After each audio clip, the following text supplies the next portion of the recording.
We'll move on to Gunnar Aas, followed by Matthew Kaiser. Javier, I don't have you on the list. Were you on the list? Oh, I see. Yeah.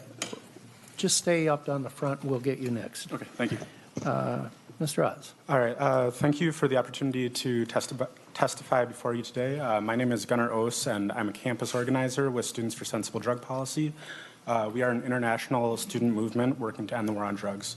I'm here today to encourage you to support Senate File 619, which would regulate the cultivation, production, sale, and consumption of cannabis products in Minnesota.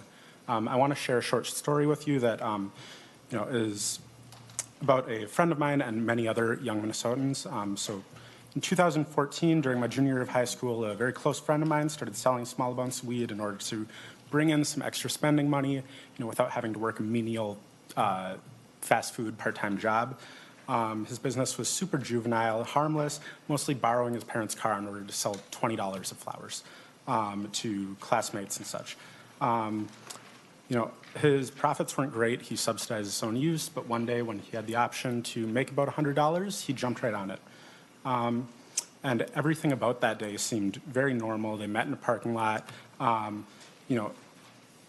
traded the baggie, but instead of getting money, he got a gun pointed in his face. He took the weed, all the money, his wallet, his cell phone, and left. And my friend is there, stunned, traumatized, and his savings gone, and he couldn't do anything. He couldn't go to the police. He couldn't even tell his parents. His only options were to retaliate and continue a cycle of violence, or to write it off as a loss and call it a night. Thankfully, he chose the latter, but there are a lot of folks who don't. And this is what really started getting me thinking about the war on drugs and doing my work as an activist.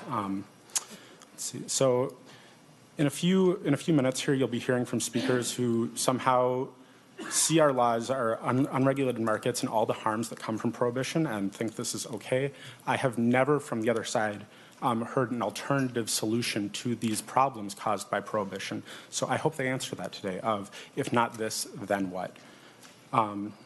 Minnesota and Minnesotans cannot afford inaction, and we deserve better.